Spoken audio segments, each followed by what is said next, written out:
Hey yeah, oh yeah, hey, oh yeah, oh yeah, oh yeah, oh. Hey, gotta dial up. Yo,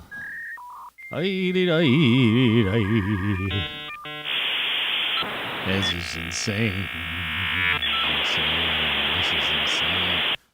What happened? What happened? Tony Caravan. You've been subjected to a highly sophisticated form of propaganda. It's just what you need, and not what you don't. Quality, quantity, and variety. Rock Flux. Let's get this show on the road. Sure.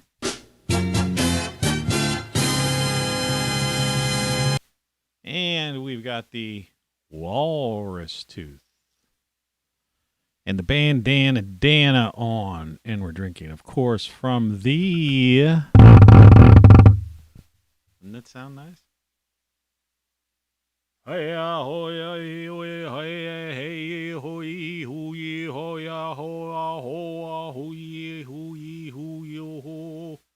Rock Flux mug. Slurp that coffee. It's mighty strong. Mighty strong. That coffee's mighty strong. That's right. That's right, folks. I'm here again for another day, another talk. Today we're going to try to bring some sanity to the world. And those of you who've never tuned in before, yes, welcome to the show. It's a really big show today. Really big show. I thought we'd put the old boomerang on there to talk about the stuff that's going on down under. Ooh, the background's moving.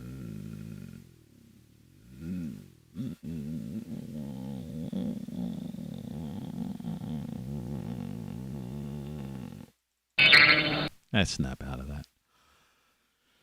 Sometimes this stuff happens, man.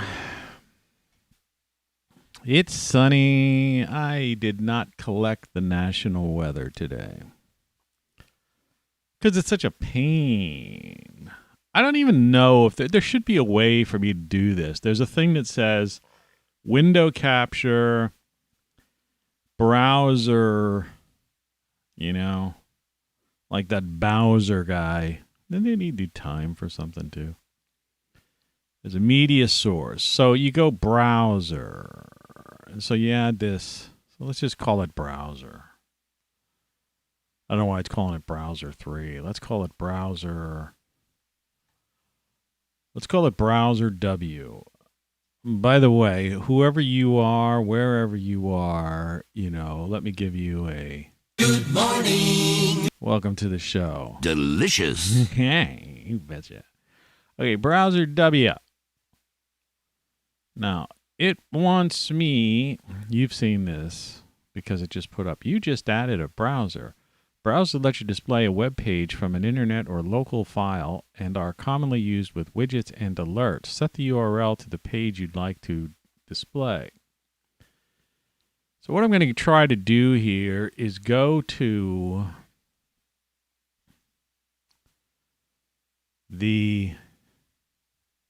I'm bringing up another browser, like in Bowser.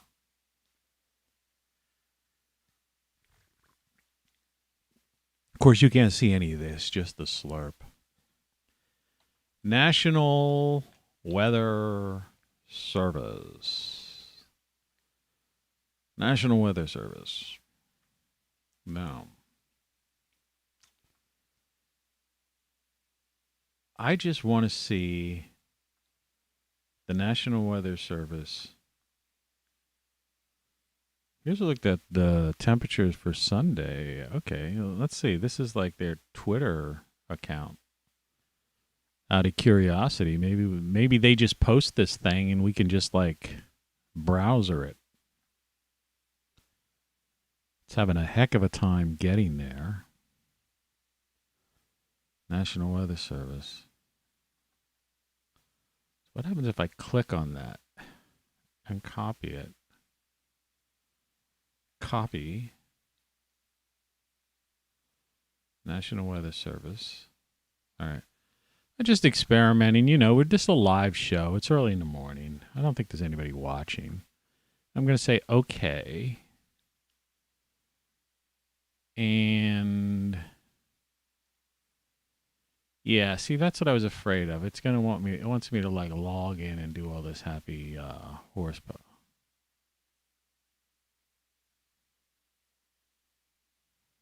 No. Okay. So how do are you wish to do it to remove the daily image? No. Browser. I wish to remove that. I'll tell you. I've got the image I want.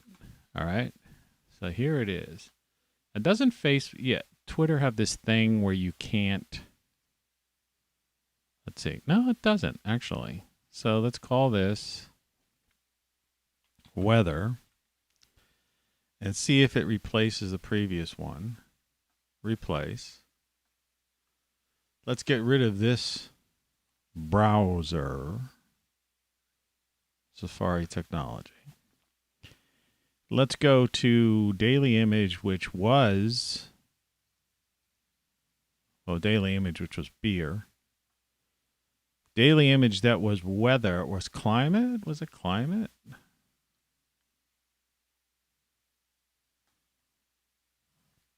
I don't know why. Is that because it's somewhere? Yeah. Okay, climate. Weather, PNG, August. This works. Okay, so let me just enlarge this a little bit more. We don't need to see all that National Weather Service and all this weird, wild, and wonderful stuff from the whatever. We can get rid of the boomerang, which is the daily image. No, the daily image is the beer. The, what is the boomerang?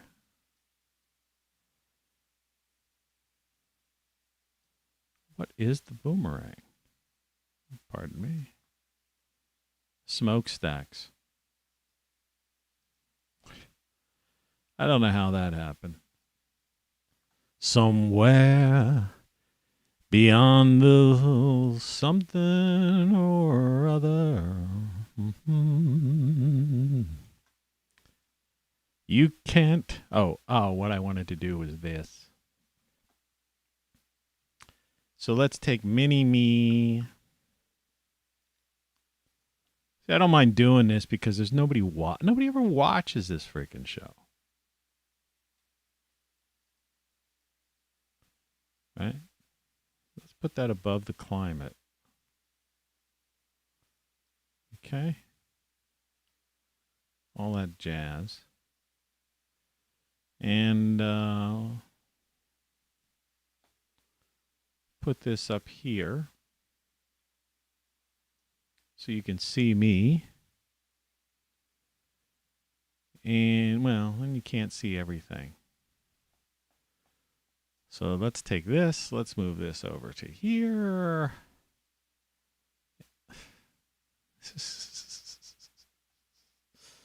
This is fun.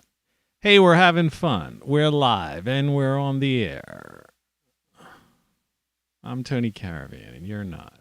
You ready for this, folks? Get ready. It's going to be glorious. Weekend weather. And here's the weekend weather coming at you. It's real hot here. I even got the old shark's tooth on and the bandana. The bandana with the cows. We used to play that all the time. Because they think that we are cattle. But this is your Weekend weather. Anyway, it's Sunday, August 8th. So it's 8/8/21. It's got to be something in the numerology world. And it's 6:13 a.m. Eastern Standard Time, and I'm drinking coffee out of one of my own Rock Flux mugs. It's rather strong coffee. I just got up within the hour. There's a little bit of distortion on the lower left hand of the screen to the right of the Rock Flux logo, but let's ignore that. In my neck of the woods, as far as my weather is concerned, The Weather Watch forecast. for somebody who's in the mid-Atlantic area, anyway, right now I'm waking up to 70, I believe it's 75 degrees. No, it's 64 degrees outside. And it's going to get up to 84 here, which is nowhere on that National Weather Service NOAA map. So, who do you believe and where do they get the weather? Anyway, it's saying it's going to be 66 overnight. And for the next week, it's going to be high 80s, 90, and at nighttime, it's going to be in the low 70s. So, that's the Weather Watch forecast. for people in my neck of the woods. All right. Now, for your neck of the woods, you've got to look at this map. And don't tell me, I have no idea why there's a star. Oh, the star is high-low max from NDFD, whatever the hell that means. So that star over in California is 119.93 degrees. So basically, that's 120 degrees. And the low is a star up in the Pacific Northwest. It's 34 degrees is going to be the high today. Now, I want to tell you something about this. When I drove to California I think it might have been the first time. When I hit that spot, that's like, you go through, when you're entering into the Mojave, you have to go through the Mojave Desert.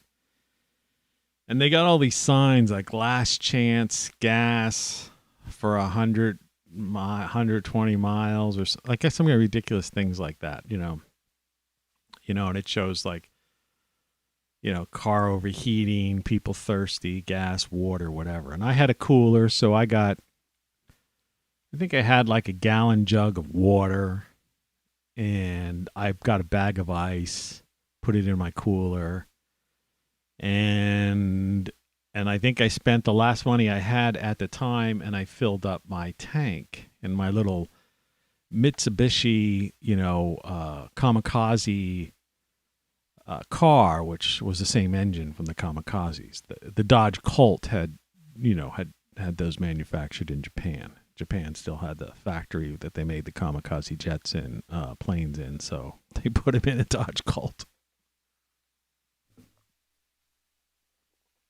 And they were damn good, dependable engines, I'll tell you. Not only did they make it across the Pacific, but it made it across the good old US of A for me several times.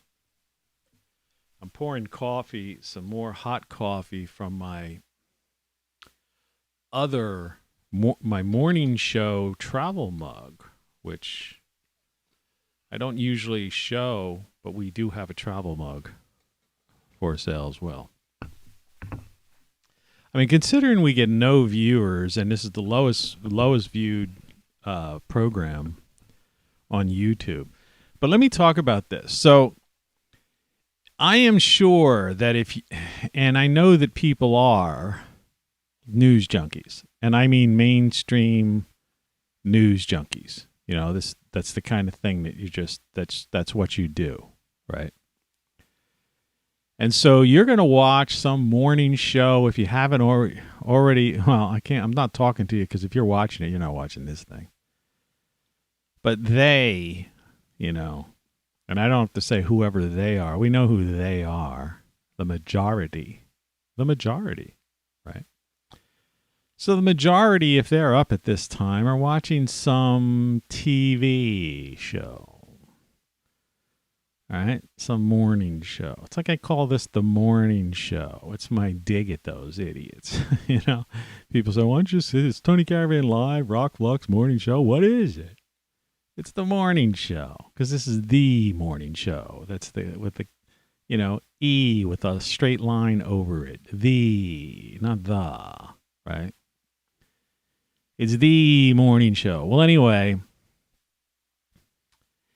in that star over in California, it's like the Mojave Desert area. I drove there, let's see, some 30, almost 35 years ago, somewhere in that, general time frame. All right. This is, Al Gore wasn't even, considering, considered as a VP candidate, let alone worrying about climate or anything like that, right? So anyway, and like I say, we were still coming off the end of the idea that we were heading into an ice age at that point, right? I mean, this is how wacky things are, okay, and how wacky things have become. So anyway, here I am in my little Mitsubishi, kamikaze Dodge Colt, right? Best car ever, man. Sorry I sold the darn thing. Eventually I sold it. Sold it to my brother, got it back from my brother. And then eventually I ended up selling it in California just for scrap for $100. And I was an idiot. I should have fixed it. There was just something wrong with the timing or the point. I don't know what it was. I was pissed off because that was my second divorce and I just wanted to get the hell out of California.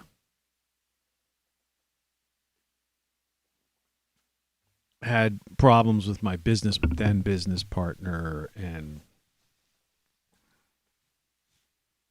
no good for nothing wife and all that stuff. Anyway, sad to see that car go. But anyway, that was my, after that was my third trip to California. Now I'm leaving it. I'm leaving on a jet plane. I watched Jerry Lewis's Nutty Professor from 1963, directed by Jerry Lewis. And he was doing he did a couple of those lounge songs, and he was really pushing that lounge voice, where you, leaving on a jet plane. He didn't do that, but I mean, don't know when I'll be back again. That kind of thing. Well, anyway, prior to all that nonsense, I got I saw the sign. I was about to enter the, this, 100 miles of Mojave Desert. Which, like I try to say, they don't have droughts. When they tell you there's a drought in that area, or even in Arizona and New Mexico, there's no drought. Those are desert areas. It's a desert. That's how does something become a desert? Because it doesn't rain often. And if it does rain, it just rains like once. It's like it's like a monsoon type of thing. Sometimes they call it, but it's not even in comparison to some of the monsoon areas. Because it just rains but the rest of the year it doesn't. Anyway, that first year, and this is the first year, I drove from literally across the continent. I was on the East Coast, and I had made a point to go to, I believe it was somewhere down in South Jersey, Cape May even maybe. And I went to the beach of Cape May, maybe down by the lighthouse. Took my shoes and socks off, walked on the sand, and walked right up to the water and put my feet in the water, and swished my hands a little bit in the Atlantic Ocean. Okay? And I walked back, dried off my feet, and anyway, I got in my car and I headed west. Okay. So all the way from, that's a long distance, because it's not just straight across. It's a little bit catty corner across. So we're talking some serious mileage. Anyway, so I get to this point, and I'm at the edge of the Mojave Desert. And so today it's saying it's going to be 119 degrees, 0.93 degrees Fahrenheit. So in other words, 120 degrees. Well, 35 years ago or so when I did that, it was sometime around then. I can't remember the exact date. I've done so much stuff in my life and I've been so many places. I've been so many places in my life and It was 120 degrees that day in the Mojave Desert. 35 years ago. So the punchline here is, and there's two of them. I hope I remember the second one. But the first one is, no matter what you or they hear today about, this is record-breaking heat, this is the worst fire ever up in the north, this is all man-made, 0.004% CO2. Right? Panic, run for the hills. Bullshit. Bullshit. All right? How old are you? All right? Well, if you're 35, you weren't even fucking born when I was there, and it was 120 degrees. Okay? You know, and years later when I left California, which wasn't that many years later, because that California stint was only about 5 to 7 years on and off or something, you know, because I've lived these lives. I never stayed in places much that long. You know, I took a job. You work a job 5 years. You basically perfect the company, and you move on, right? I'm not like a bureaucrat that sits there their whole life pushing papers around or shooting emails at each other and having lunch. Anyway, so I don't forget part two. Eventually, I drove all the way to Santa Monica Beach, took off my shoes and socks, walked on the sand to the water, the Pacific Ocean, stuck my feet in the Pacific Ocean and swished my hands in the Pacific Ocean and came back and got into my car. So I literally, touched the Atlantic, drove across the continent, and touched the Pacific with my skin, my hands and feet. So I was in the Atlantic and in the Pacific, all in the course of, I don't know. And I drove pretty much fairly nonstop. I stopped somewhere in the middle of the country and stayed in one of those Motel 6. We'll leave the light on for you. So... And when I left, what I was going to say is that there were forest fires in California, and in fact, because this is different, by this time it was my third trip because I had crisscrossed the country about 3 or 4 times. And my last trip, I was like living in Malibu. I was living in Sunset Boulevard, but I had just left Malibu and moved to this place in Sunset Boulevard because I had an office there, and it was literally the Beverly Hills 90210 apartment complex. It was right next to my office, so it was just convenient, even though I loved the beach and all that stuff. But they had these horrendous fires and mudslides in Malibu, and I got out just in time. But yeah, so whatever you hear today or tomorrow or the next day or wherever you've been hearing for the past decade or two is all a goddamn lie, okay? Because you weren't there and you weren't even alive. Okay, if you're 40 years old, you would have been 5 years old when it was 120 degrees when I was crossing the Mojave Desert in that hottest spot today. Okay? So you weren't even cognizant of it. Because people weren't even reporting that kind of stuff on the news back then. Right? Unless you lived in California. Right? So if you're from any other part of the country, unless you were really close to that was off your radar.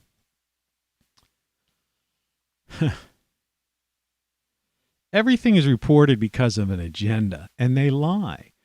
So if you're 45, you were 10, you still probably wouldn't have been aware of it.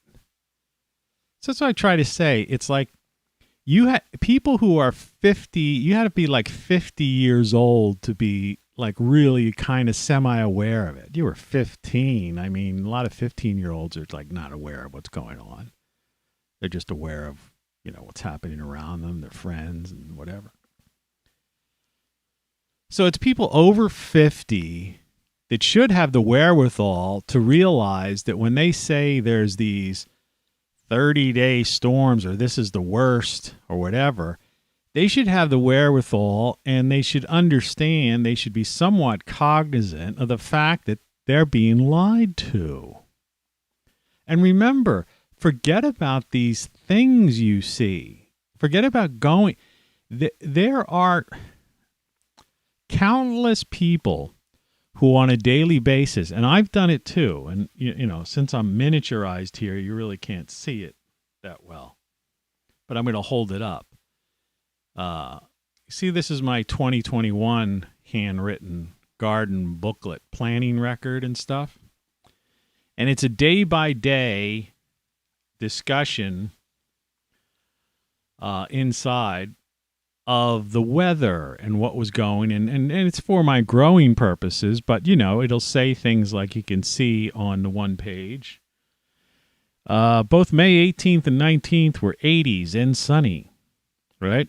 20th was in the high 80s and sunny. Kept window open at night. Rain and thunderstorm, 25th and 26th. You see, I document it, all right? You think I'm the only one that documents this stuff? And since the advent of the internet, there are people that screen capture things, and then you go and you look, and it'll show the averages and historical highs and lows, and they're lies. They've changed the numbers. It's like the UN IPCC got caught lying, through and admitting it in their emails. Right? So that whole thing is basically been proven. This isn't like my opinion. I don't have an agenda. I don't give a crap. Right? I don't live in California anymore. I don't live up there. Right? So all I'm telling you is a true story. I remember So I just noticed this. You saw me. I was just searching for this map, and I found it. I didn't even know I was going to be able to get it this quickly. All right.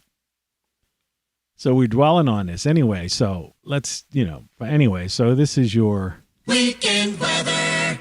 And as you can see, pretty much so, across the better part of the U.S. is going to be in the 90s. All right. There, as you get up to the Northeast, into like up what they call upstate New York, Connecticut, and then the Northeast. You've got some high 80s there, heading over into the Ohio. Well, Ohio, you got 91, but you've got 87s up by the lake. 89 into Indiana.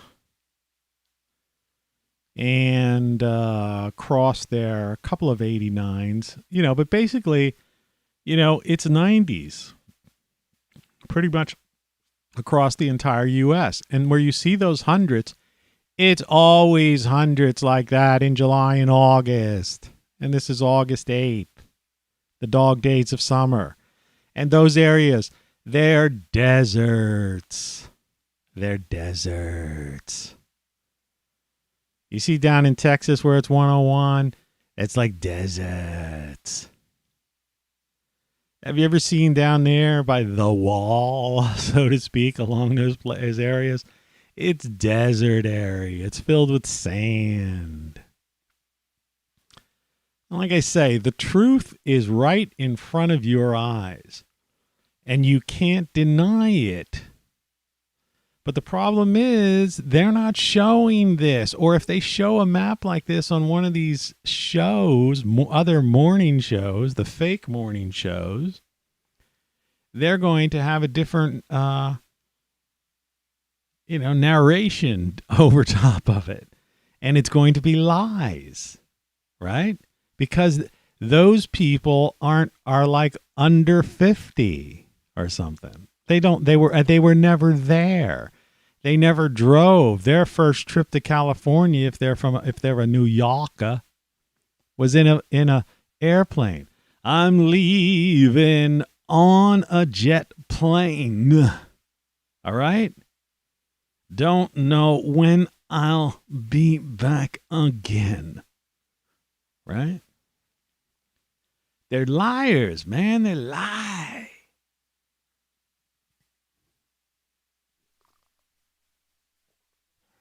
This coffee's already getting like warm. So yeah, true story. So the fun part of that story was that I went coast to coast. I literally touched was in the Atlantic and drove across the continent and touched the Pacific. So I touched both oceans within a matter of days. Was literally in both oceans. Feet in the water, hands in the water.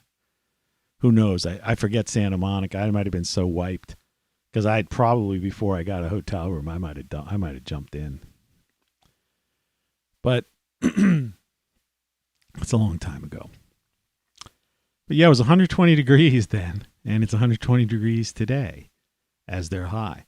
And they'll probably try to say, this is due to man-made CO2 0.004%. 0.004%. Think about that. And I say this often, but nobody listens. We live in a nitrogen planet, by the way. That's the primary gas is nitrogen. It's not even oxygen. It's nitrogen. People don't know anything, right? Which I think is like one of the titles of the show. But anyway, that's your Weekend weather. Wasn't that special, man? Isn't that special? The only place you're going to see and hear that kind of stuff. So, ooh, what happened? Well, we got to make myself bigger again now. Let's take this up to here. Must be a weird experience for you folks. That's right. I've got the old. This is from Antarctica. This is a walrus tooth from the Antarctic Peninsula, because that's where you have penguins and walrus on the peninsula, and some of the islands right off of the coast of Antarctica, because Antarctica itself is devoid of life except for the scientists. When I first got on to YouTube this morning, this is another funny thing. You can almost tell I have a suntan today. I didn't realize that. But when I was first on YouTube, I was just looking through, like I say, I call them the title cards. But, people don't really do that. Here's my title card today. The morning show voted number 1 by no one anywhere. I can't wait to tell the wife about Tony Caravan live, says the cartoon man. Pretty funny. We'll get back to that in an instant. But I'm looking at these title cards, and there was one.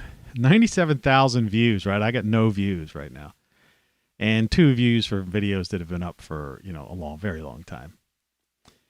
And 97,000 views. And the title of this thing was Proof the Earth is Not Round or something like that. Well, first of all, the Earth isn't round. It's an oblate spheroid. But, basically it was a flat Earth type of thing. And this is the type of stuff on YouTube. So this clown, all right, literally a clown, a moron, all right, has no idea, all right. We have proof that the Earth is. We know the Earth is basically an oblate spheroid. And in other words, for the layman, it's round, okay? It's a planet. All right? 97,000 views. I'm here telling you firsthand stories, okay, from experience. I witnessed it. And I get 0 views now, and maybe eventually the show will get 2 views or something like that. I have no idea. This is from Antarctica. I've been involved with expeditions to the South Pole. I have video. I've shown it.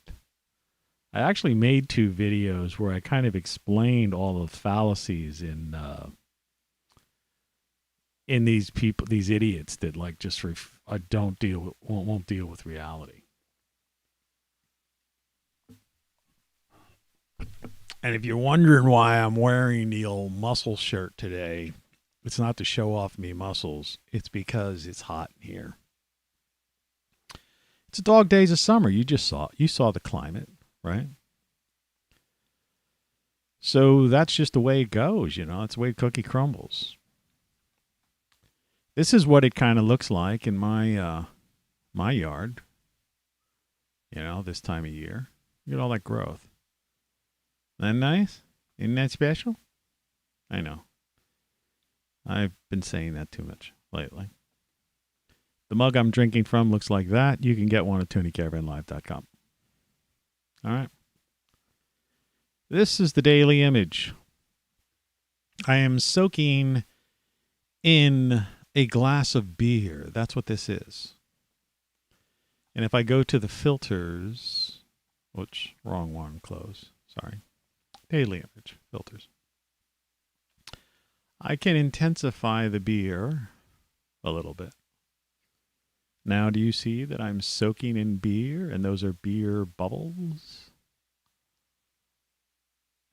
Bubbles coming up.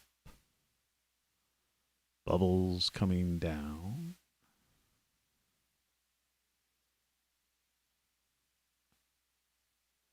And trying to have fun. So, the idea is, and let me look at my title again here. Beyond the Point of No Return, 8821. That was the title of the show. And on my first chat of the day, look at you, which I often say to my cat. So we don't need to drown in beer. Let's just be what we are. There are apparently 4 playbacks, but no viewers. Figure that one out. I don't know. I don't get it. But I don't care. What did I say the title of the show again was? People just don't get it. Is that it? I have to look again. I'm losing my mind. Oh, no. Beyond the Point of No Return. That's what it was going to be. People just don't get it. Then I changed it to Beyond the Point of No Return. All right. So when we're in this situation where I show you a weather map, right? Give you the weekend weather, the forecast, and all that kind of stuff. And yet you are still in denial. Like you don't believe it. Right? It's like that when I did this proof. Look at my teeth. Xylitol, man. Xylitol. It fills cavities, too. It's a secret. I'm not a medical professional. Please don't take my word and do anything. Please consult your dentist or medical professional before doing or considering anything you might hear on this webcast, international webcast, broadcast, podcast. Take that to the heart, okay? Remember.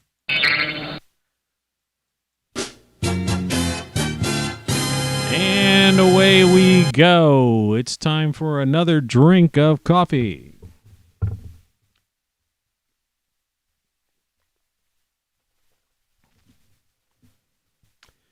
That reminded me of that time when Howard Cosell, however he used to talk, he had a unique voice.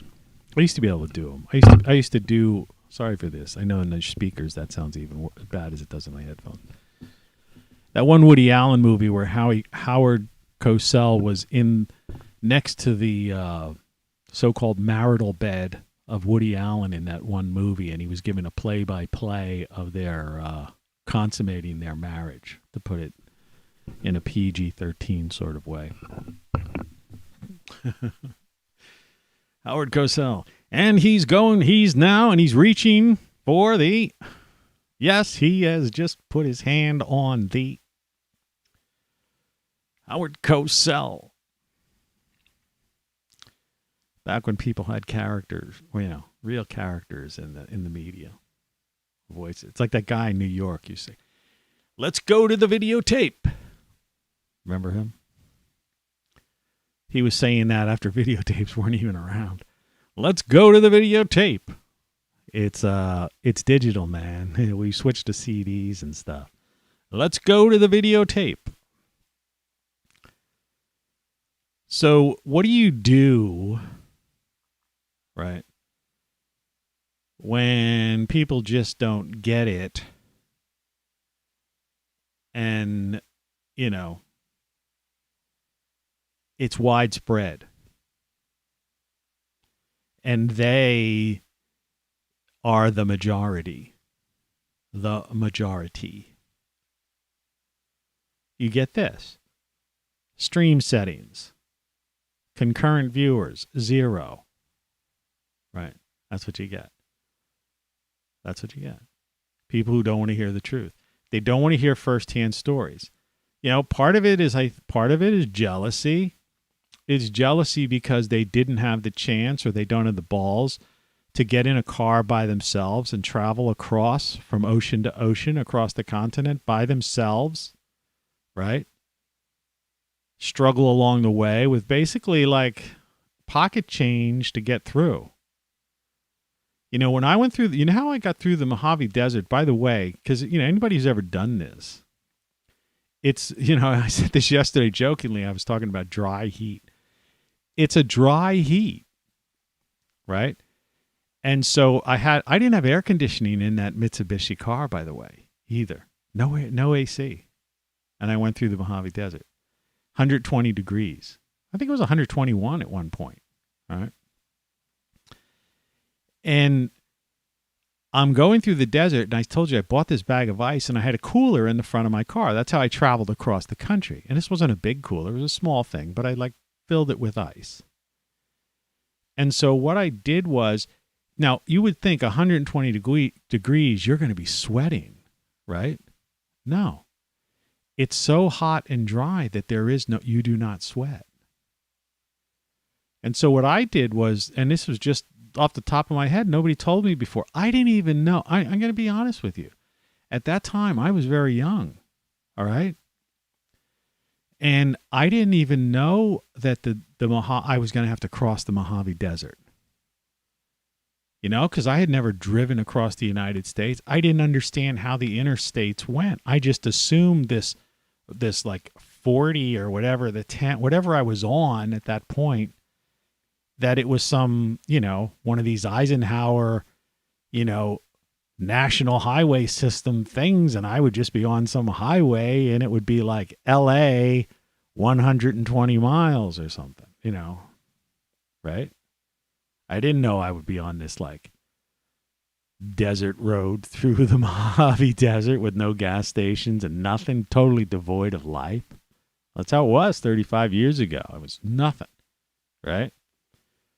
And other parts of the road I was crossing, you know, sagebrush. Of course, that's when they had the Cadillac Ranch where the guy who used to put a different Cadillac in slanted in his thing. But, you know, it was really sad to see the last time I crossed the U.S., and past the Cadillac Ranch, just to show you what assholes, you know, I want to keep the old thing up in view. What jerks people are, you know, Generation Now. All the Cadillacs have been defaced with like graffiti and people's names and weird stuff like that. And it's so, you know, it's interesting to show the difference in respect and just how people were. I mean, I'm talking about, you know, so those things stayed clean through the hippie generation, you know, all those people who drove, you know, went to California dreaming on such, you know, all the people who went to California, all the people who drove old Route 66, motorcycle guys, motorcycle gangs, just hippies, yippies, right? Those Cadillacs were just Cadillacs in the Cadillac Ranch, all like in the ground, like kind of slightly slanted like this next to each other. Untouched, unscathed, right? That was the Cadillac Ranch. And then suddenly, once you hit like the 90s, so to speak, graffitied, right?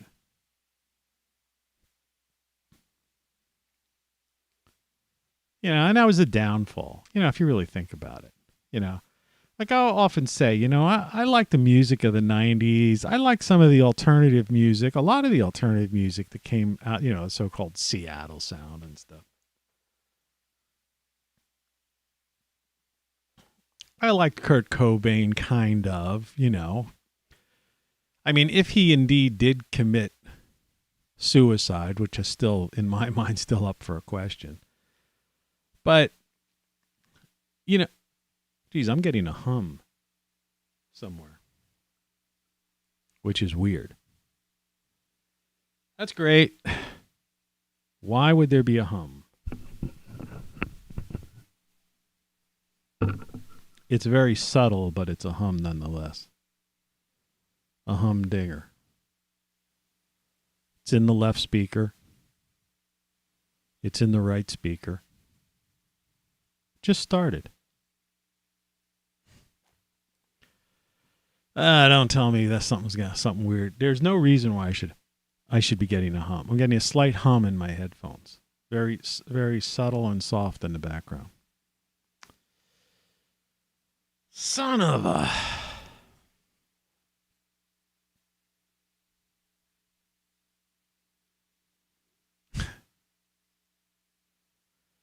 It almost just makes you want to give up sometimes, It really does. A hum.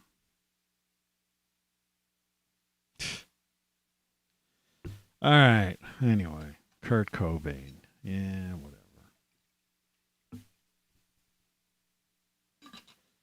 I have a power conditioner on. I shouldn't be getting a hum. There is nothing here that should be creating a hum. Unless some powers that be, are doing it to me. Right? Somebody's messing with me.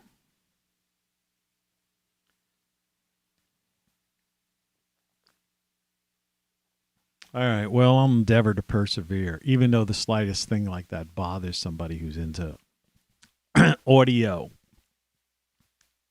And now it's gone. That was weird. It's gone. That's weird. So anyway, as I wasn't saying, and as I have to look here, beyond the point of no return. Okay, title of the show. I don't know why I can't keep remembering that. Excuse me. So, yeah, we're way beyond the point of no return. And it's not just the same old that I keep talking about, as far as the former United States or the fall of Western civilization. I mean, people in general, man, we're way beyond the point of no return. I mean, you're talking about irrational behavior by people. Irrational. You're talking about people not using their bioelectric brains, right? The programmed, thing. The programmed android brain, the jello mold. The indoctrination. They're not even using that. There's like no sense of any kind of logical thought process. Progression, right? Let alone having consciousness and creativity. And so that's beyond the point of no return. We're beyond the point of no return as a civilization. And those few people who may or may not ever watch this, once this live cast is done, it's up there until they decide to take it down or till the power goes out, which is likely. Those who get it, get it. Those who don't, never will. There's no, convincing them. There's no, their minds are closed. They're not open-minded.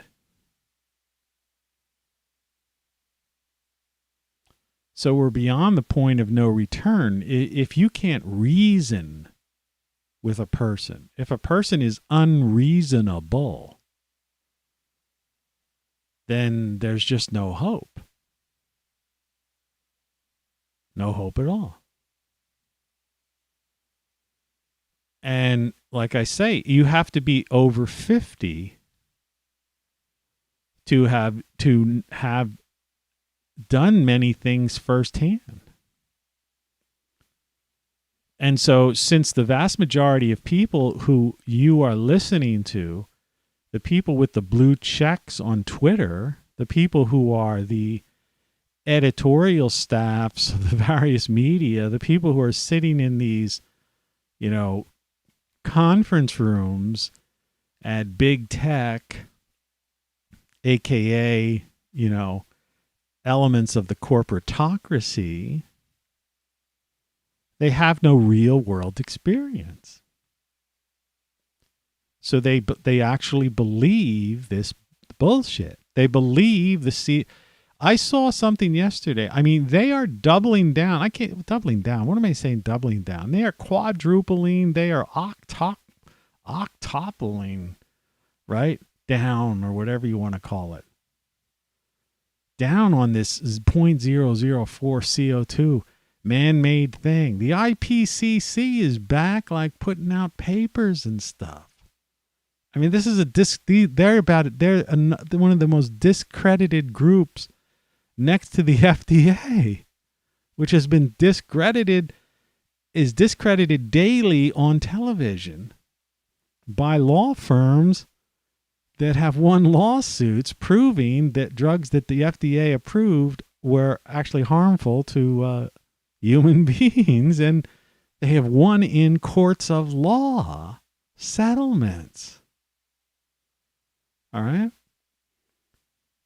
And so next to that, so the IPCC is like pretty much high up there with the FDA as far as like what they say is just pure bullshit.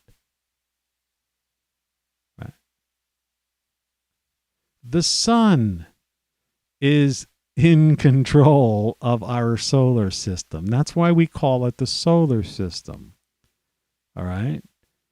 Technically, people refer to our star as Sol, right? And it's the solar system, right? The sun is the star that we are being hurled through space at, that we're being dragged at this ridiculous amount of the speed beyond all comprehension, right? Our star, Sol, the sun, is almost like a comet. That's like how fast. That's how we're like, and it's not like we're just like in some circle around it. It's like we're being dragged behind it, kind of. There's orbits, all right, but it's like it's totally different than what Like I say, everything is wrong, right? But anyway, that's the fact, Jack. Wake up. What did they teach you in school? Some social issue? How to pass a test so your teachers' union could get their funding and the administrators could keep their bureaucratic jobs? I mean, it's beyond absurdity, and you know what? And it really is. If you these people who like, This is really funny. Really funny. It's laughable, man. It's laughable. Okay. It is. You have to laugh at it because these are unreasonable people. All right. They're so self-centered. They're narcissists. They're bureaucrats. They're just in it for the money. And the low level ones are the bureaucrats, and they're narcissists in it for the money. And the Davos set, the self-appointed rulers of the world, right? World Economic Forum, they're in it for the money, And then among them are these sociopaths and psychopaths that are in it for the money and power. They're not in it for the money because they've had money, their old world order, their old money. So they're really in it for the power. They like to torment people. And that's what's going on. And they get off on that. And whether you believe it's that loosh thing or some kind of, odd odd, really kind of sci-fi-ish idea, or if you just realize that they're just sickos, which is probably the case, most likely the case. They're sickos. They get off on tormenting us. Society. That's why I keep trying to tell you, get out of it, man. Get out of it. Well, since my baby left me, I found a new place to dwell. Yeah. It's down at the end of Lonely Street, this Heartbreak Hotel. I've been so lonely, baby. I've been so lonely. I kind of regret putting on those thinner strings on my acoustic because it just doesn't have that true acoustic sound. I don't think the cat ever returned. And so it's kind of like disappointing. In one regard.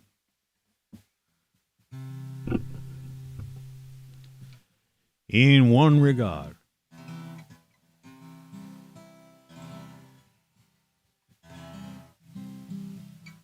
Maybe if I play it high.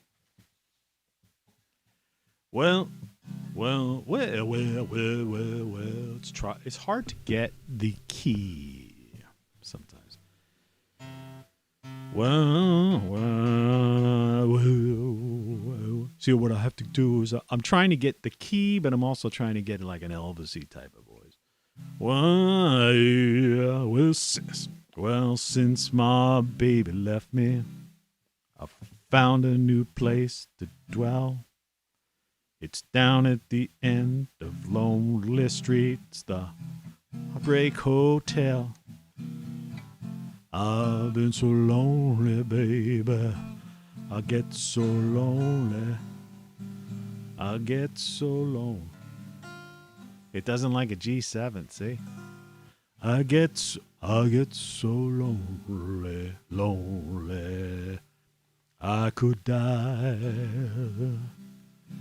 It's kind of like how I do my songs. I'll like do it once over until I get it, and then I record it, then I just go with it.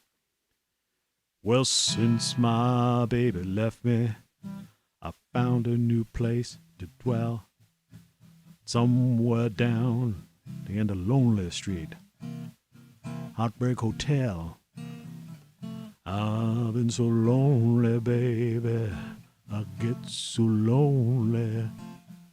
I get so lonely, I could die.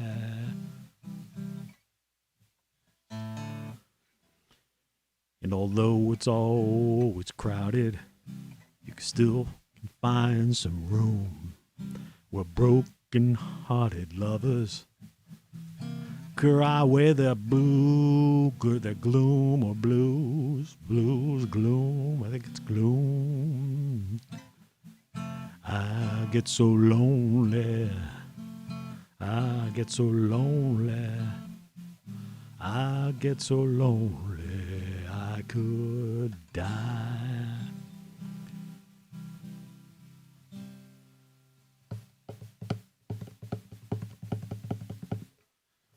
See what else I got here.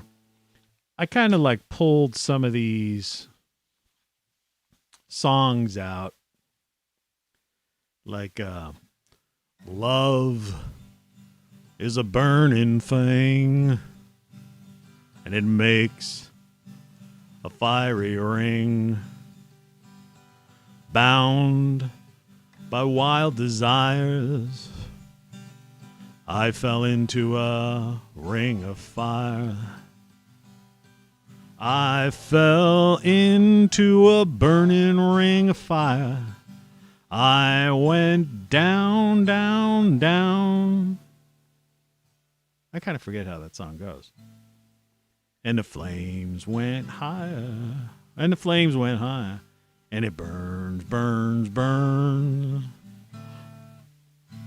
The ring of fire. The ring of fire.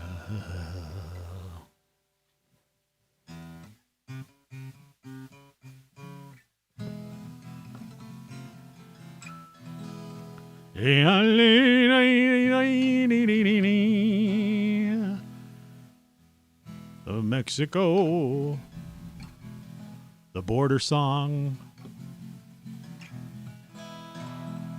La la la la la la.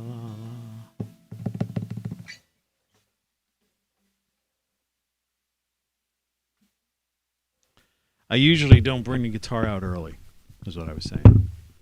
Ouch. So this way you get to see it, because most people probably never make it to the... I think yesterday I brought it out at like almost close to the 2-hour point.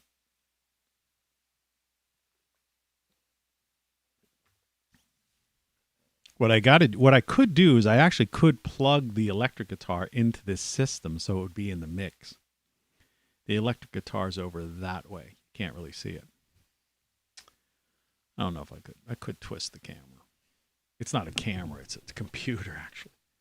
Let's see. There. Let's see. You see it? See it in the corner? Electric guitar. See, I'm moving an entire computer. See the electric guitar above the rock flux thing? Barely. Who knows what damage I'm doing. Everything you know is wrong. You got to leave a certain amount of space. Move the rock flux thing over. I noticed like this was like off yesterday. Like the G on everything you know is wrong.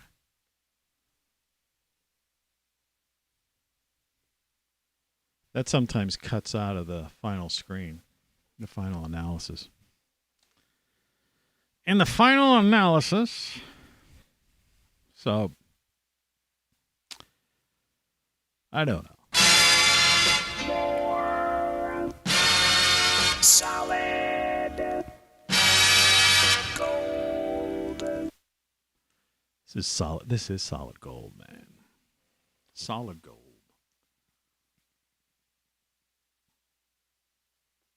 Everything I ever say in this show and everything I ever promise on the show, I always do. Just like these mugs and stuff. And I create these things for you guys. And I get them and test them and make sure they're the real thing. And then I tell you about it. But nobody's willing to like impart with like $12 or $15 or, $20, or even a hoodies I think only cost like $33. I think this one with this hoodie here, I have to, I guess I got to bring her up here a second. And they come in all colors and stuff. Multicolor hoodies. It's the same with shirts, men, women, sizes, the whole 9 yards. But nobody gives a crap, The same with the Serapeum. People don't care the world's coming to an end. They don't care. Beer. You like the beer? Don't like the beer? Drowning in beer? I don't know. It's interesting. Stuff's interesting. It's fun to play around with this kind of stuff. I know. It's all... This is insane. This is insane. This is insane. This is insane. This is insane. This is insane. Your papers, please. Yeah, I know. So should we get on with this show? What's this show supposed to be about? What was that title card about? What did it say? Voted by number one by no one anywhere. I can't wait to tell the wife about Tony Caravan Live.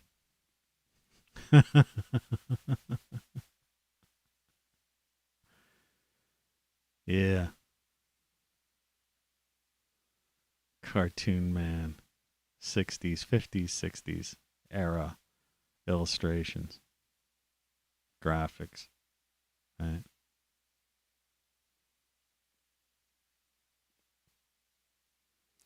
I love that. I love that stuff, you know. I really loved Is a Burning Thing or whatever. Love is a burning thing. I really loved graphic design, you know, because those were my roots. And it just, I don't know. There's just something about it. You know, it appealed to me and I enjoyed doing it. And I spent the better part of my life involved in it. Even though I branched. In other words, there are some things in life that, in other words, graphic arts and my background in graphic arts helped me everywhere I went.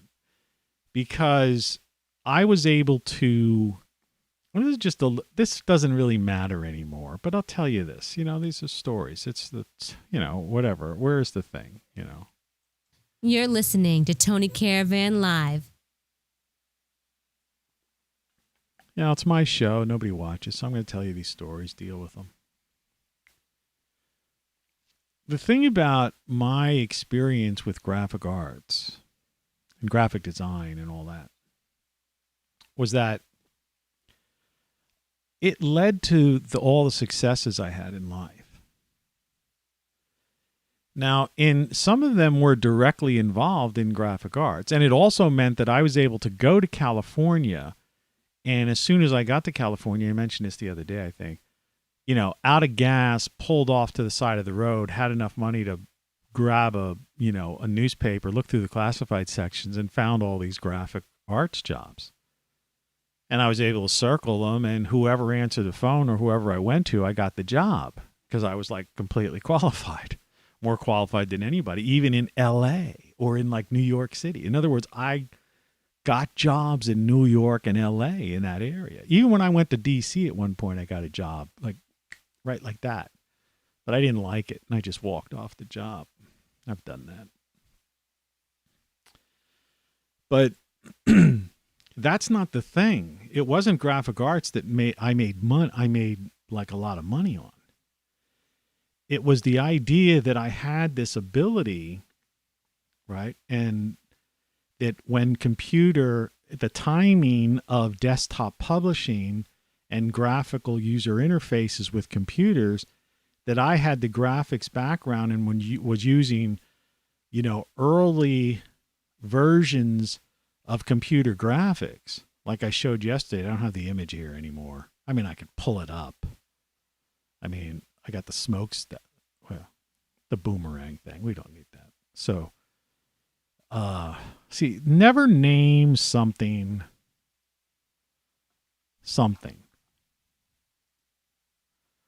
All right, you're going, what are you talking about? Yeah. Well, what I'm saying is never name a thing a thing. So let me just add an image and call it CompuGraphic. Because I know I still have it in my folder. My easy access folder, put it that way. I have tens of thousands of images, just like I have tens of thousands of songs.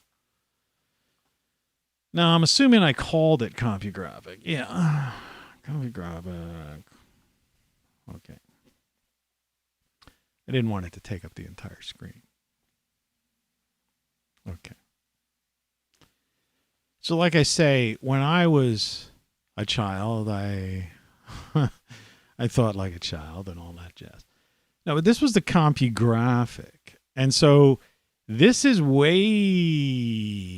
before desktop publishing. Okay, this is before the Mac, you know.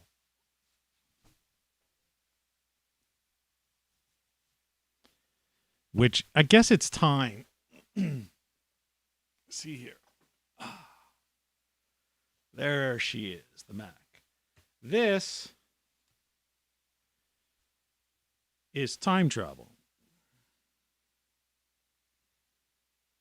So I don't know where we'll put this one. This should be beside that Mac somehow. So I'll just like lay this in front of the guitar for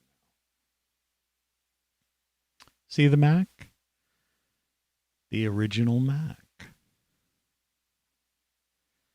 But anyway, before the original Mac back here, see my thumb, G, you're dumb? All right. There was the CompuGraphic, right? Which is, see my thumb? Well, there. G, you're dumb. And, this is way before, right? And this is a black and white monitor, as I've explained before. And it used these floppy disks, but those are giant floppy disks. That's first gen, before the smaller ones. And you see you had a really nice keyboard, right? Right. And that was a great device. But you had to process it, produced paper, photosensitive paper, that you had to run through a processor. And then you had what was called paste up. You had to put it through like a waxer, they called it. It put a thin layer of wax on the back of it. In other words, it produced galleys.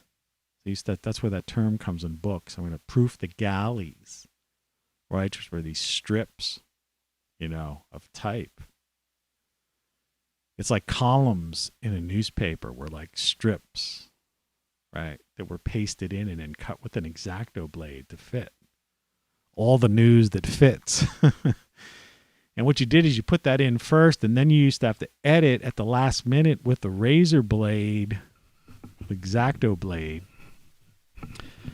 to put in, you put the ads in first, but sometimes you would have to edit, you would edit the content right on the page in order to make sure you get the ads in, because remember, the newspaper, like broadcast media, is all about making money. That's the same with social media. It's all about the advertising revenue or the sales of data or whatever your game is. Like, what's your game? What's your game now? Can anybody play? All these songs. But it wasn't just that, I could travel, have talent, in a certain field and travel. It's the same as any kind of journeyman, they would call them, in the publishing business. But it's no different than a guy who's got a tool belt, right? Or somebody who's a welder, right? Travel with your hammer, your helmet or your hammer, you know what I mean? Whatever, your toolbox. And there's all these things. So in effect, they were kind of trades in a sense. Graphic design was almost like a trade, kind of. But what happened and like I said, as I move my head here, you're looking at the whole entire world. These are the two things that built the world we live in right now. Right? Now, before that was something called the linotype, which was an ingenious invention that goes back to the 1800s. And we used to have one in my family's print shop. And I, for a brief period, knew how to do the basics, operate it. It was a very interesting machine. And I could probably find one and pull it up since I'm talking about it. This show goes in so many different directions. Let me just see here. It's just that Apple's search is just piss poor, man. Really piss poor. Now, linotype is a very unique thing, and for some reason, it brought up so many things that have nothing to do with linotype. There's an old... Okay, here we go. This one is fairly... I wonder if this reads TIFF files.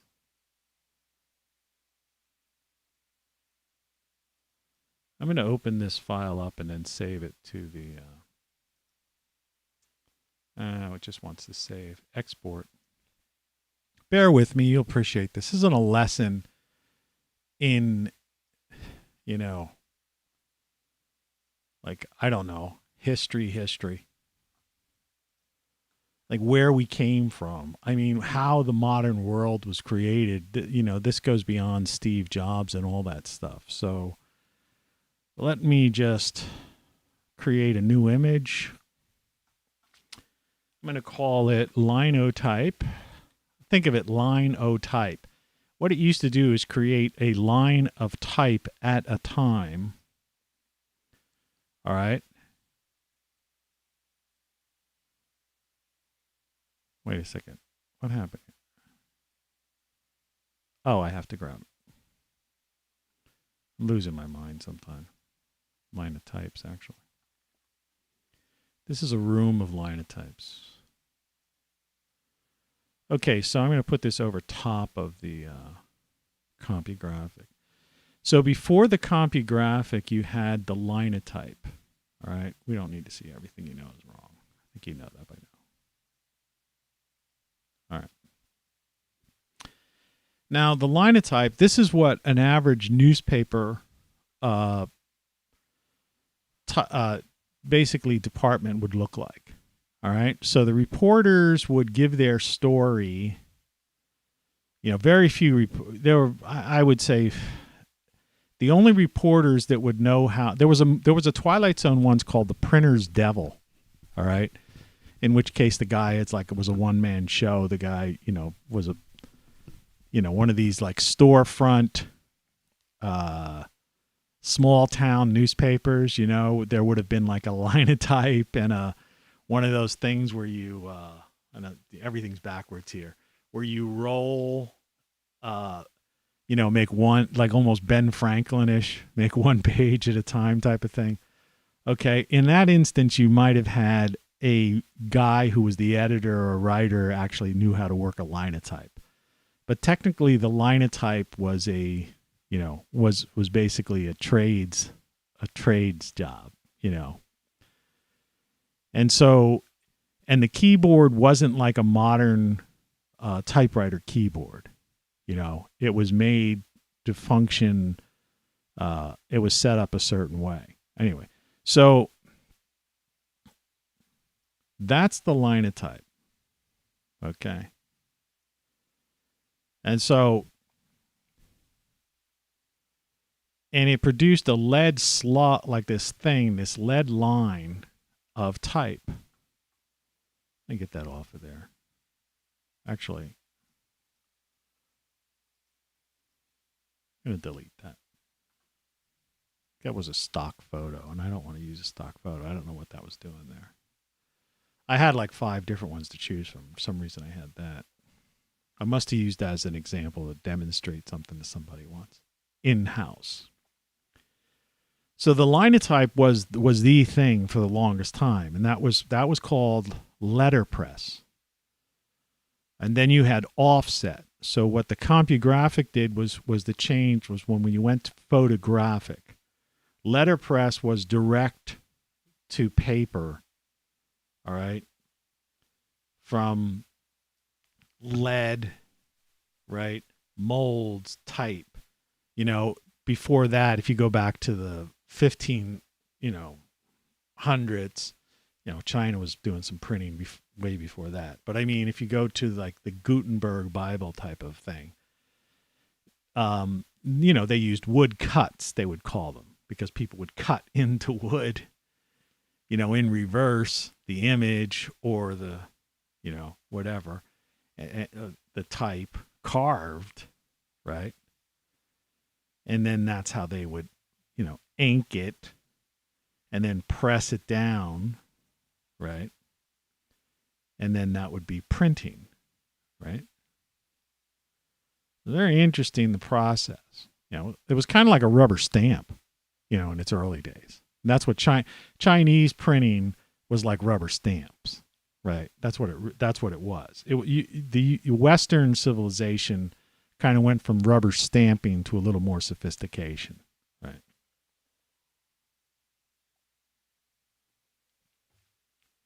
And so for the longest time, like a century, almost. Well, no, truly a century, because I mean, these things were still in use for over a century. The linotypes were. And then the CompuGraphic came along, and print shops basically started to convert to offset. And offset was a photographic process that basically made a plate that could be put on a cylinder on a printing press.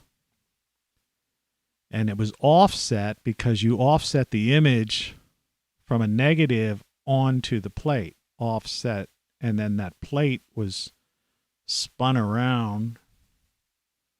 And that's how you've got, and that's how you print it. And then once this thing was, the CompuGraphic was gone, then you had that. Desktop publishing, right? And then it was, from there on in, everything changed. And of course, the internet, particularly the early days of the internet, basically adapted, was like print, was graphical, was print copying of printing. Early web pages were very much like newspapers, the header, it was like a newspaper thing, because the people who could do graphics, were from that background. So they used, the techniques and what they were familiar with. And then over time, unique things developed, and now, and then you have this, which is like in no way, is representative of print, right? You got apps. Though there's still people that create apps that are very like print-like, right? So what I was trying to say is that from my standpoint, and again, You're listening to Tony Caravan Live. Having had the knowledge and the background in that graphics, allowed me to travel wherever the hell I wanted to and instantaneously get a job, because there was always demand for it. Right. And when computing came along, offset, and then the internet and computing graphics, desktop publishing, all that kind of stuff, those who had graphics background were the people in highest demand. And so if you learned HTML code and stuff like that, which really was nothing, it was easy stuff, then, man, you were in like Flint, as they say. And that's how I got involved in that. But that's one thing. So that was how I did my internet part of it. So I was able to create my own websites. And so if you were able to create your own website in a time when websites, people were paying $1 million for some firm to create their web presence, literally, like $1 million. And you remember the .com revolution, people were paying $1 million for a URL, a domain name, custom URL. And so I was able to, because I had the ability to create my own website, then suddenly people would look at you and like, wow, you must be a big company, right? And I just happen to have the ability to do a thing. And likewise, if I were to present having a graphics background, instead of me having to hire out, some firm to create a presentation and brochures and, reports and all that sort of stuff, reports with really neat charts and graphics and stuff and logos, I was able to design all my own stuff. So my company always, even my personal project companies always were, looked as if, it was a multi-million-dollar company. My chair fell down again, as usual. Pain. It's a pain. It's hot and uncomfortable. That's why I'm not wearing a freaking shirt today, man. So That's the history of that in a nutshell, and it's amazing. And then, of course, eventually like I said, I had gotten jobs in that field as well. But then in my last two positions, that I held, one was a creative director at an ad agency, which was obviously lean towards that, though it pulled on internet and media skills, both of which I've had previously. And then the last time I was doing my own business work before I retired was publishing a couple of magazines, entertainment magazines, dining and entertainment magazines, which I was basically able to do myself graphically. I was basically to be like the publisher and create the ads and stuff. So I made a living off of that my entire life. But it crossed into other businesses because you had to have those kind of individuals on staff or hire companies to be able to do that kind of stuff at that level. I mean, it's just like, the Great Solar logo, if you can see it behind me,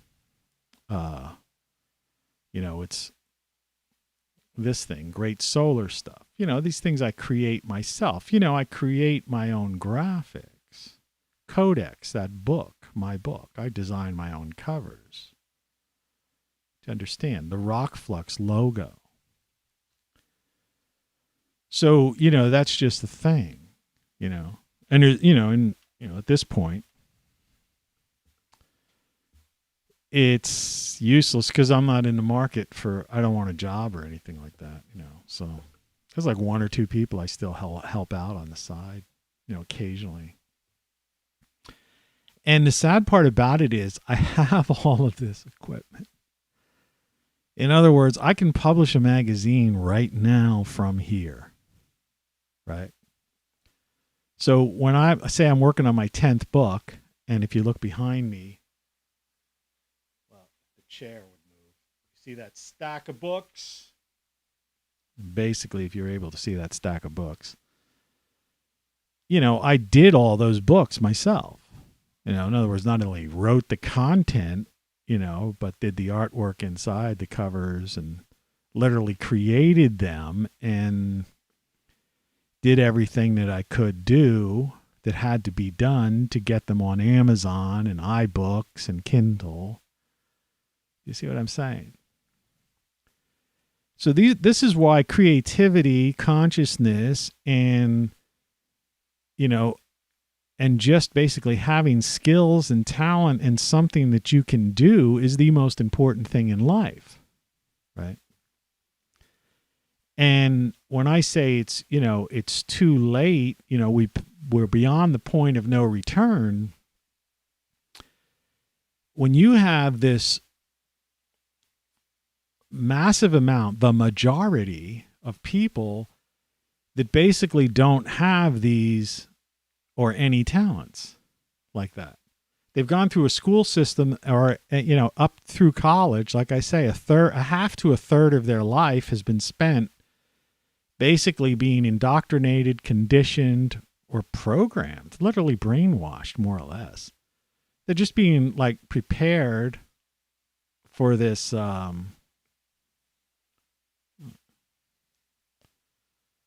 lip was peeling or something. Cold coffee. Time to switch to water to stay hydrated. You got to stay hydrated. It's the secret of life. Secret of life. See, the morning show also comes on a travel mug. It's kind of subtle, kind of just, but something you could put in your car and take with you. So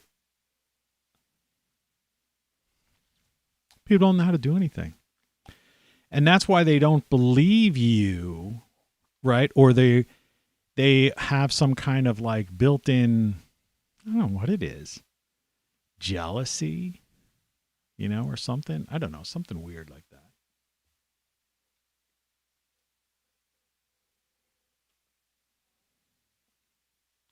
Is that like, yeah.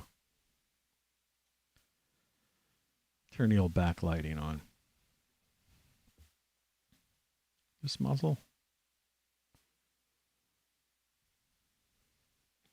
I got to lay on my back and get the back side of my body tanned. But it's not my yard's not conducive for that. Plus, it's a long story. Uncomfortable chair. The best thing I ever did and the worst thing I ever did was feed the birds and set up a bird feeder. The good part about it is, you're feeding the birds. They eat insects. They keep the garden, it keeps birds away from eating my stuff in my garden. But they'll eat the insects. Like I have a pond and I haven't ever seen a mosquito or anything like that.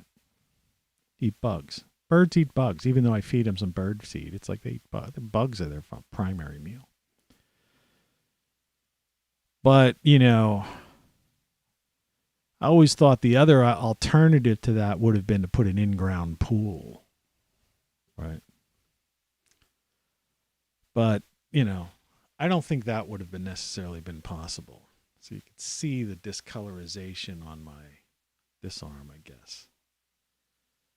Like kind of like where the muscle is, because it's white from not getting tanned, full body tan. So it looks kind of weird.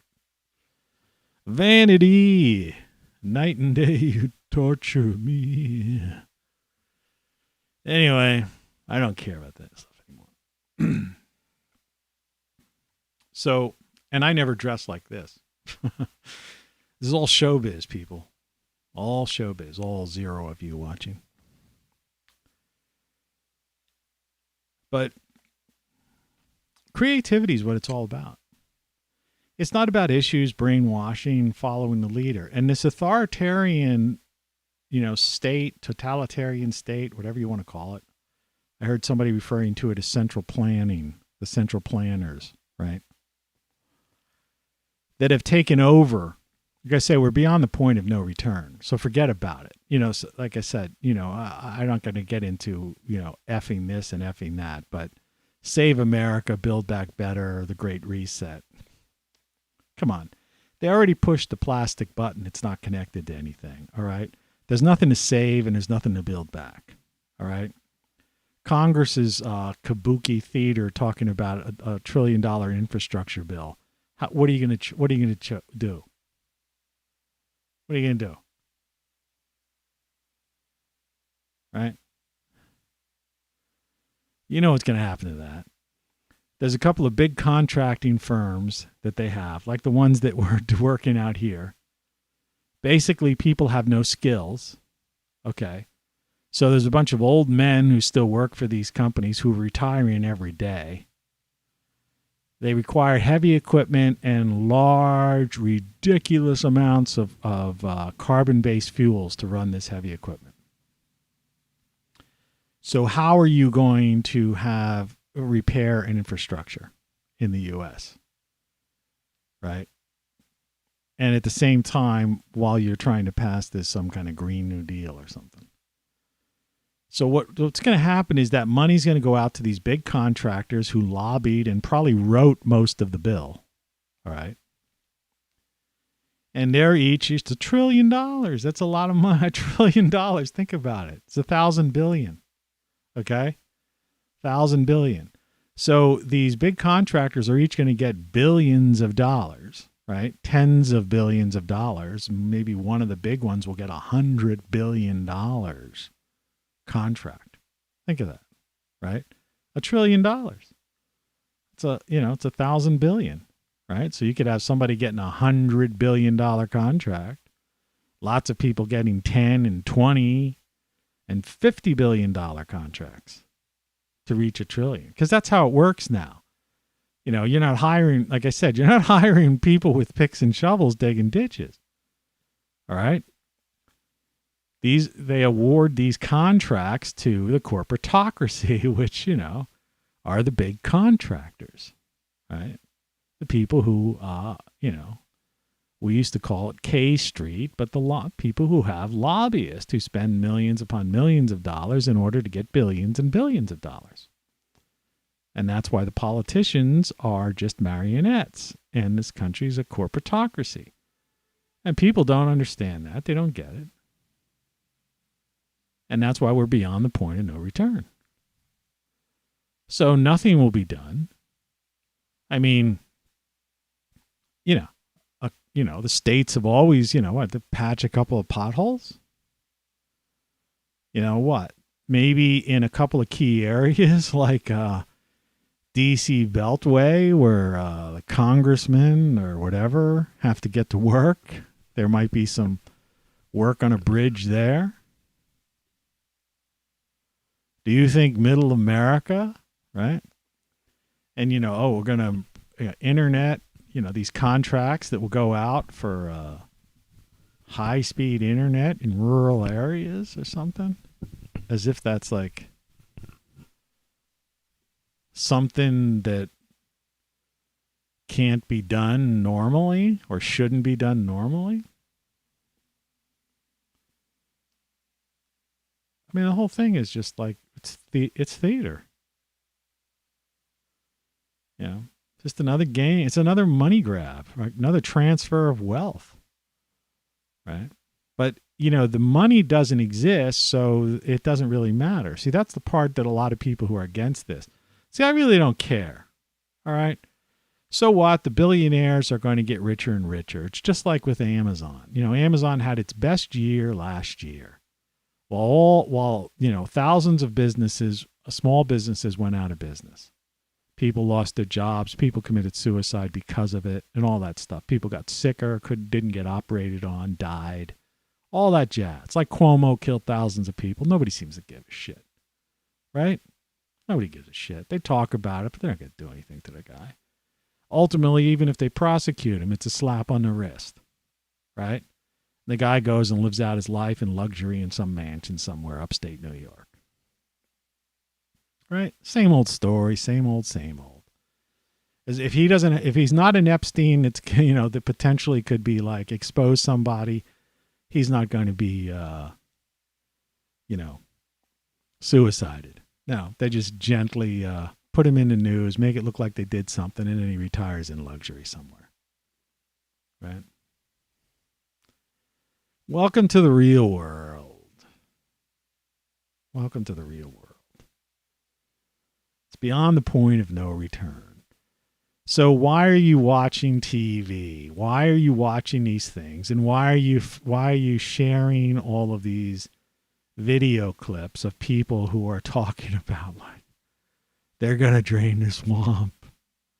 People are being exposed. You see the things you see on YouTube. I don't watch them, but like I say, the title cards, like my title card. This is a title card, right? The thing you see when you go. At least if you watch YouTube on an app or on a desktop. The problem is most people using YouTube are just using these stupid ass things. And that's another reason why most people don't even know my show exists. Because you can't even see it, the whole way it works. It's like, it's the same old shit you're getting exposed to, right? The whole interface is just different, right? And so, those of us who use YouTube as TV is completely different. So my vision is that, sadly enough, eventually this will be TV, okay? Because that's the move. And as these groups, it all depends on how fast this solar nova comes and wipes out the grid. If we have 10 years or 20 years before it happens, then most people will have switched over to smart TVs, and they will actually then see things like my title cards and titles of these shows, and they will be watching this because this is a TV show and it's a TV production, right? But this is not a smartphone production. It's not even a podcast. It really isn't, right? Because the visual's necessary, and these people, and I'm, it's like, so there's no RSS feed. And like I said, I'm a one-man show. And I don't have the time to like download this video since I'm doing it live and then split the audio out of it, convert it to, MP3 or whatever, or various formats, and then upload it to a server somewhere and pay a monthly fee or set up some kind of WordPress or some kind of other play. There's all kinds of different places where you can put, you got to have your RSS feed pointing to a server that's going to serve your podcast feed, and then hope that it's going to be listed. Like with Podcast Index, which I'm on, and there's a link there. But basically, it's like I'm on Mastodon, it's called, type. So I mean, it's not a podcast to the available to the general podcasting public, which kind of sucks. I was looking at something yesterday, and it was like, these are long form podcasts. And some place was like, for 3 hours a month, there was like there was a certain monthly fee. And like the highest fee they had was only, I don't know how many, maybe 8 hours or 12 hours a month. It's like, I do 2 hours a day. That means every 6 days I'm doing 12 hours. So I'm not going to kick out. I make no money on this show to begin with. Nobody's going to ever want to advertise on it. I'm not going to conform to do some kind of thing that's going to be conducive for advertisers. And nobody's going to buy these things. They haven't bought them yet. Like I say, we're beyond the point of no return. I do this because I'm going to watch this. That's why. You just got to live, try to, pursuit of happiness. Try to live healthy, live free, and live forever. Live as long as you can. People don't care, people who are academics and people who are into the science and physics, astrophysics, and all that kind of stuff, that's a whole different world. It's just like people who are gamers, right? And people who are into other stuff. Lovers and other strangers. Everybody's got their thing, right? And so we're beyond the point of no return because, everybody's got their thing. Not everybody, but most people have their thing. Well, everybody's got their thing. I take that back. If there is no B to this, everybody's got their thing. And, the subset of that is that some people's thing is basically an addiction. They're news junkies.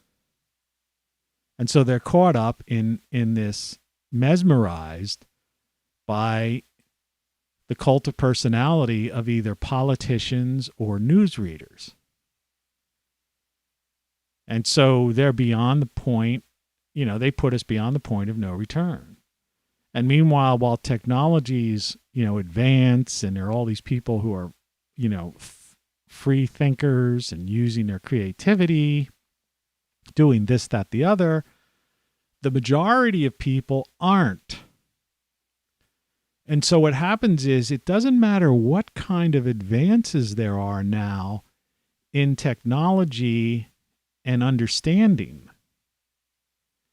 Because if the majority of people are, unreasonable, okay, don't care, then what does it matter?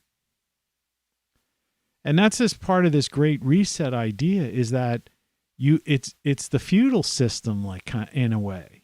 In other words, these World Economic Forum people, Davos, they've already met and discussed this. They've probably been talking about this for like decades, or at least a decade or two.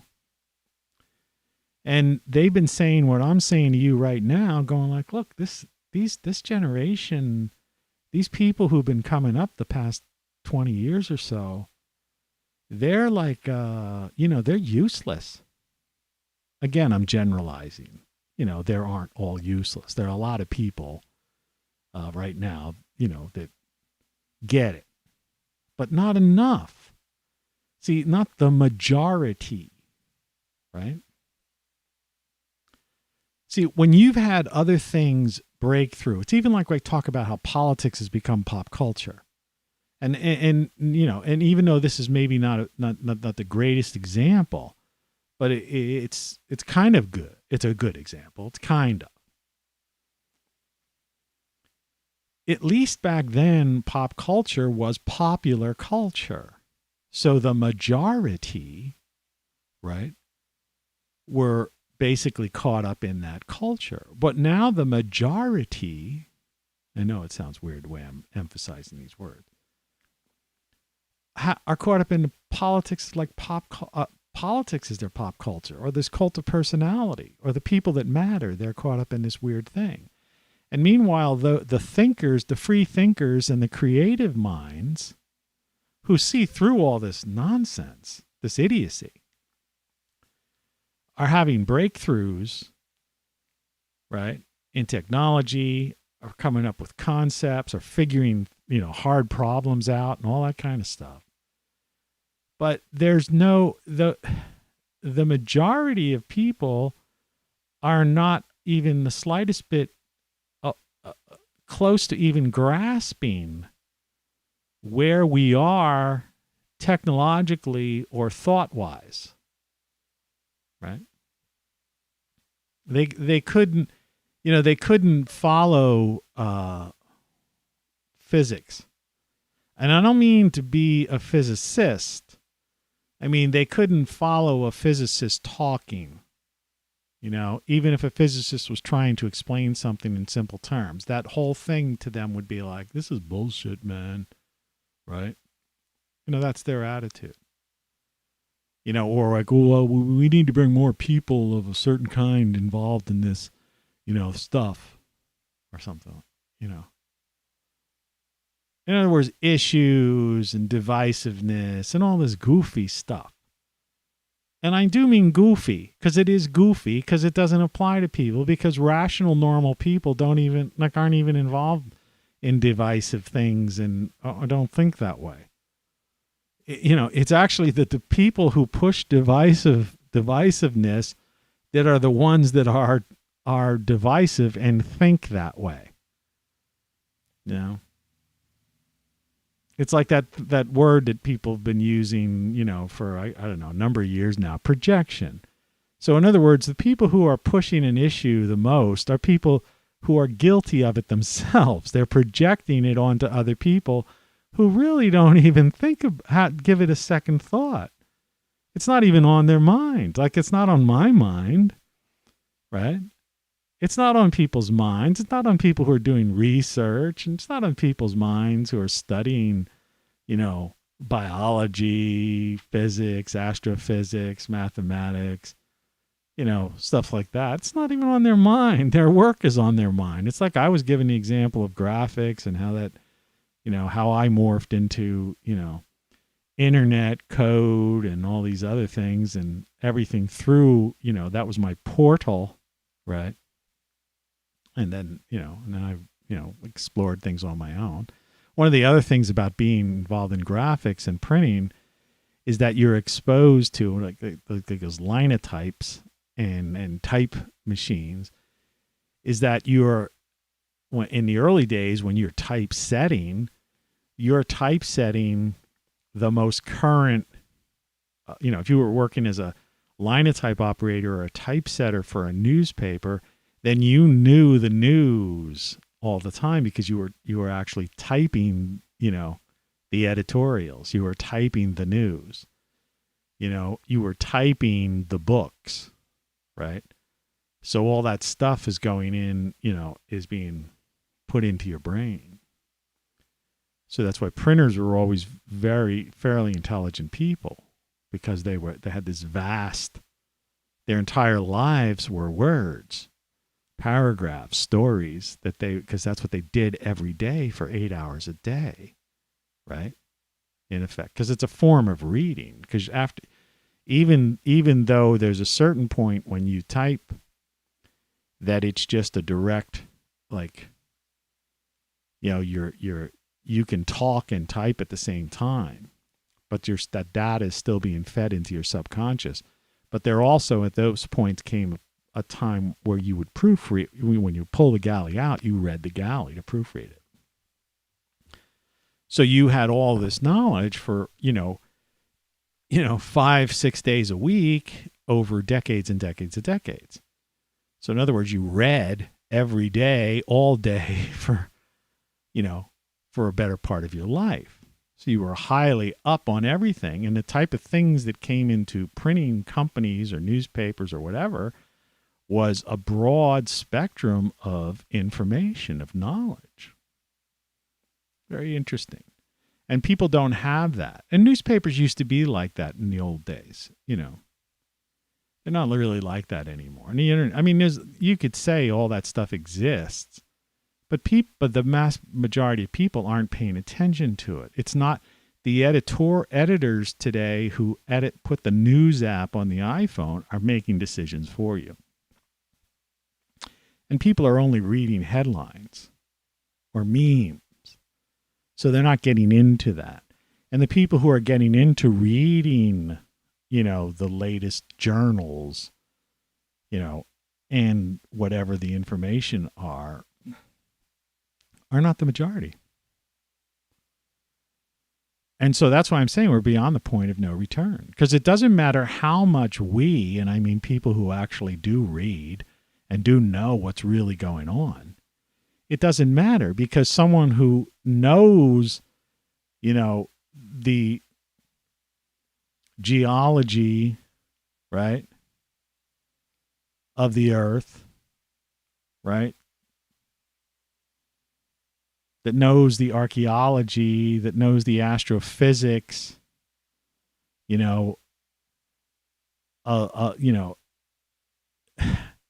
gets no views.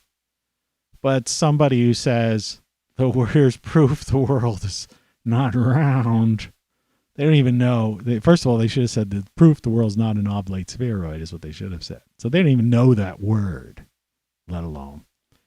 But they'll get, 100,000 views. And someone who's talking about a glitch or an anomaly, a magnetic anomaly in the South Atlantic or something else, will get little to no views at all. So that's what I'm trying to tell you.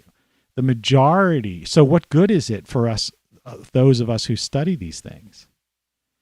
It's like, they talk about the Atlantic conveyor, which is has a different name now, but I've talked about it before.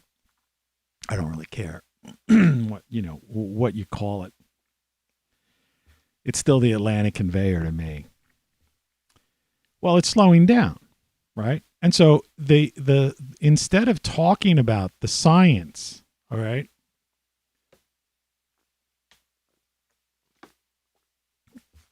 the news will cover it as it's due to man-made global warming. I saw something in New Zealand. They were trying to say the output of cows has increased, right? To a critical point. So they can kill the cows now because they're, methane producers.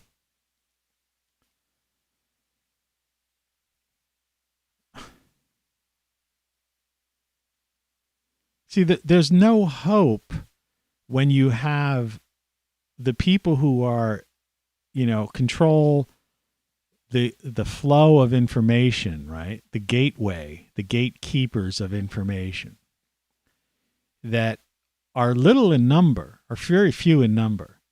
And so those in charge of that flow of information, the gatekeepers, are influencing the majority of people. So there's no winning, right? And many of those people who are controlling, the flow of information, unfortunately, because of that, and it's been going on for so long, and it's some of our physicists and astrophysicists and biologists and, mathematicians, et cetera, have been exposed to this since their childhood, that a lot of that has leaked into their subconscious, and in effect, they are somewhat, affected by that, so that they don't even have a clear head on that.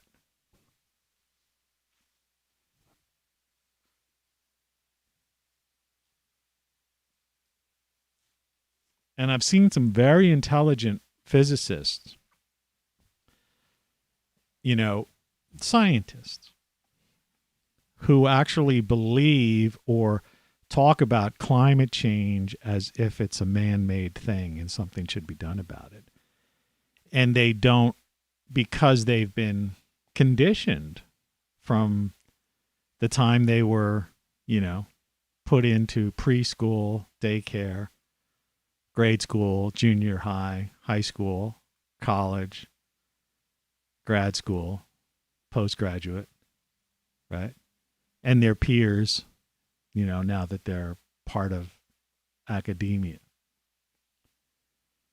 And so, they're half their life, if not their entire life, because if they're still involved in academia, is surrounded, immersed in this,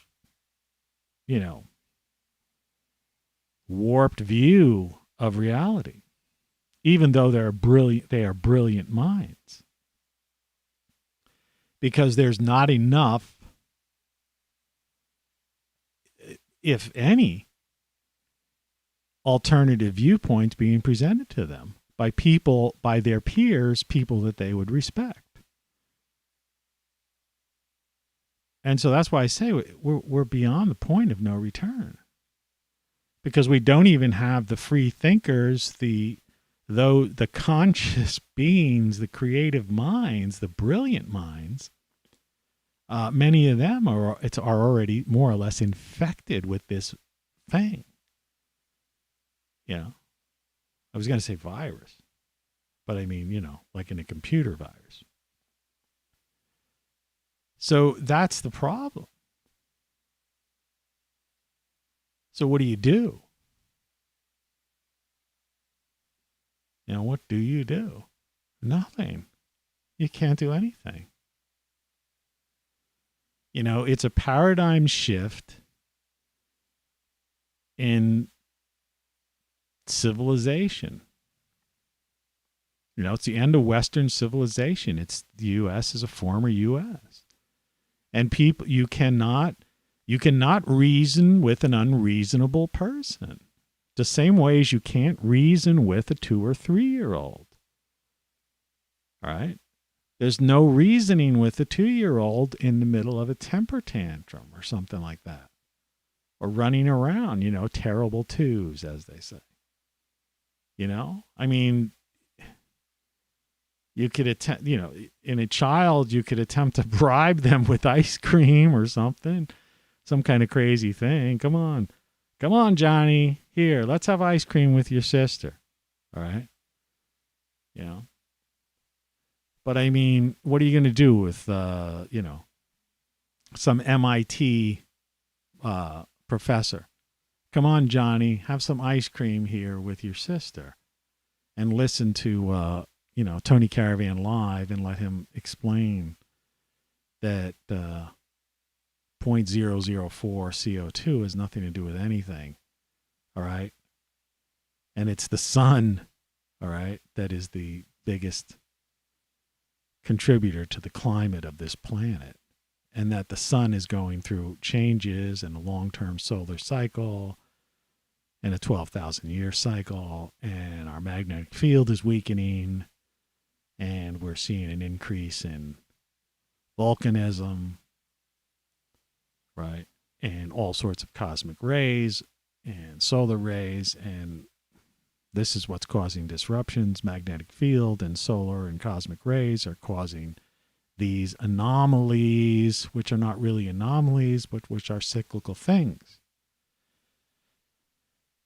And they're like, well, I can't eat dairy. That's their response. I'm like allergic to dairy. Is there gluten in that donut? I can't. I'm gluten. I'm gluten free. There's no hope. You understand? There's no hope. Anyway, I guess this has gone on longer than I even thought it would. So anyway, thanks for tuning in. Happy Sunday. Good morning. And I wish you all the best. And I hopefully somewhere down the line, maybe a few people will wake up. If you like this kind of thing, go to TonyCaravanLive.com. Support the show. Get a mug. Get a T-shirt. There's links there also to great solar stuff. Grab one of those things. I make anywhere from 50-cent commission to maybe $1 or $2 or something, depending on what you get. But you support the show. And besides, the shirts like you don't know what you don't know, I think would be a pretty cool thing on campus if you're an academic, or just to walk in the store with. And I've got everything else from Game Over to Everything You Know Is Wrong to Then What, blah, blah, blah. Available in all sizes for all types of people. And, like I say, it helps support the show. Be the first one to buy something.